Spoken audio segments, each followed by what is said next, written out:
दोस्तों हमारे हिंदुस्तान में तरह तरह की भाषाएं बोली जाती है। हिंदी, तमिल, तेलुगु, मलयालम, कन्नड़ा, पंजाबी, गुजराती, मराठी, बांग्ला और भी ढेर सारी भाषाएं हैं। इसी की वजह से हमारा देश इतना खूबसूरत है कि देश के हर कोने में अलग अलग कल्चर, अलग अलग भाषाएं बोली जाती है।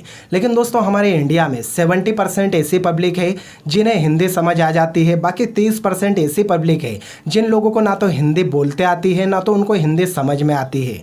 जिसके चलते दोस्तों होता क्या है कि हमारे इंडिया में जब भी कोई बड़ी घटना होती है या कुछ गलत होता है तो जो हिंदी ऑडियंस है वो हिंदी तरफ की बात समझ जाती है। लेकिन कुछ गलत घटनाएं अगर नॉन हिंदी स्पीकिंग स्टेट में होती है तो उनकी बातें हम लोगों तक कभी नहीं पहुंच पाती। जैसे कि तमिल, तेलुगु, मलयालम और कन्नड़ा, ये 4 भाषाएं ऐसी है जहाँ पे हिंदी लोग नहीं बोल पाते और उनको हिंदी समझ में नहीं आती। इसलिए कभी भी तमिल, तेलुगु, मलयालम और कन्नड़ा स्टेट में ऐसा कुछ हादसा होता है तो वो लोग अपनी भाषा में हमको बताते हैं, लेकिन हम उनकी भाषा नहीं समझ पाते, जिसकी वजह से उनके तरफ की प्रॉब्लम हमको कभी समझ नहीं आती। तो दोस्तों अभी कुछ ऐसा ही हुआ है जो कि हम सभी लोगों को जानना जरूरी है। लेकिन ये हादसा हुआ है तमिलनाडु में, यानी कि तमिल स्पीकिंग स्टेट में, जिसकी वजह से अभी तक पूरे इंडिया में ये बात नहीं पहुंची है, जबकि इस बात को पूरे इंडिया में पहुंचना चाहिए। जी हाँ दोस्तों, मैं बात कर रहा हूँ तमिलनाडु के एक गाँव टुट्टीकोरम में हुए एक बड़े हादसे के बारे में, जहां पे बाप बेटे को बुरी तरीके से तड़पा तड़पा के मार दिया गया।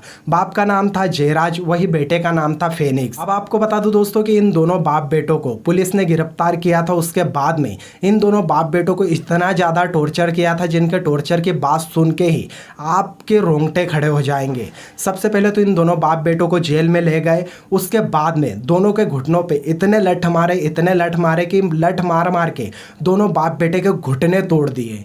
उसके बाद पुलिस ने इनके पीठ पे भी लठ मारे और पीठ पे इतने लठ मारे थे कि जो पीठ के ऊपर स्किन होती है ना हमारी, वो स्किन पूरी तरह से फट गई। आप इमेजिन कर सकते हो कि स्किन फट गई, इतने लठ से मारे। उसके बाद भी दोनों बाप बेटे के जो सीने के बाल थे ना, सीने के बाल उखाड़े। आप सोच रहे हो कि सीने के बाल उखाड़ते जब कितना बुरा दर्द होता है। इतना तड़पा तड़पा के तमिलनाडु पुलिस ने दोनों बाप बेटे को मारा।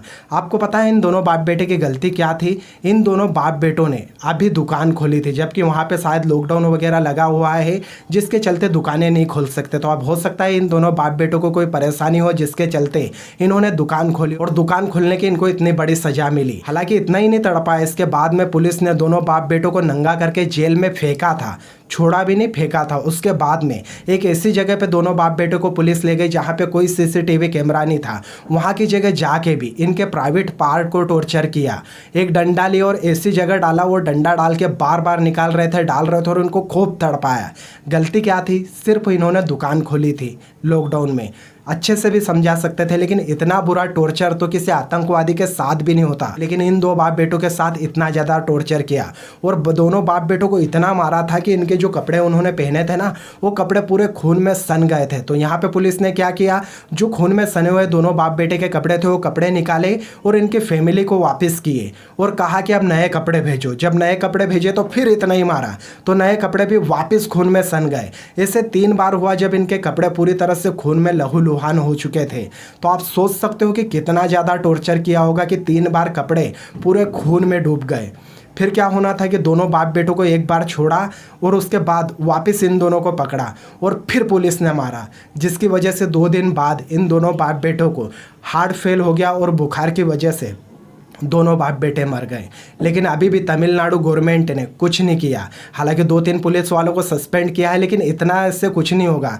यहाँ 2 बाप बेटों की जान गई, उनके पूरे परिवार का सुकून छीन लिया पुलिस वालों ने, और अभी तक तमिलनाडु गवर्नमेंट ने कुछ नहीं किया। इसलिए आप सबसे मैं रिक्वेस्ट करता हूं कि इस बात को अपनी अपनी भाषा में फेसबुक पे पोस्ट करके बताओ, ट्विटर पे ट्वीट करके बताओ, या फिर आपके पास यूट्यूब चैनल है तो आप वहां पे यूट्यूब पे वीडियो बना के इस बात को ज़्यादा से ज़्यादा लोगों तक पहुँचाए। आपको फिर से बता दूँ दोस्तों, ये वीडियो सिर्फ मैंने इसीलिए बनाया है ताकि उन 2 बाप बेटों के साथ में जो गलत हुआ है वो आप सबको पता चल सके। इस वीडियो को मैं मोनेटाइज नहीं करूँगा, मुझे पैसे नहीं कमाना, सिर्फ ये बात आप लोगों तक पहुंचानी थी। तो आपसे फिर से हाथ जोड़ के रिक्वेस्ट है कि इस बात को सभी लोगों तक पहुंचाए और सरकार से मांग करें कि दोनों बाप बेटों को इंसाफ मिले, क्योंकि आज ये तमिलनाडु में हुआ है, कल जाते शायद पूरे इंडिया की पुलिस भी ऐसा ही कर सके। हालांकि हमारे इधर की पुलिस इतनी खराब नहीं है कि इस तरह का काम करेगी, लेकिन फिर भी दोनों बाप बेटों को इंसाफ मिलना जरूरी है। भगवान से प्रार्थना है कि जयराज और फेनिक्स की आत्मा को शांति मिले। ओम शांति।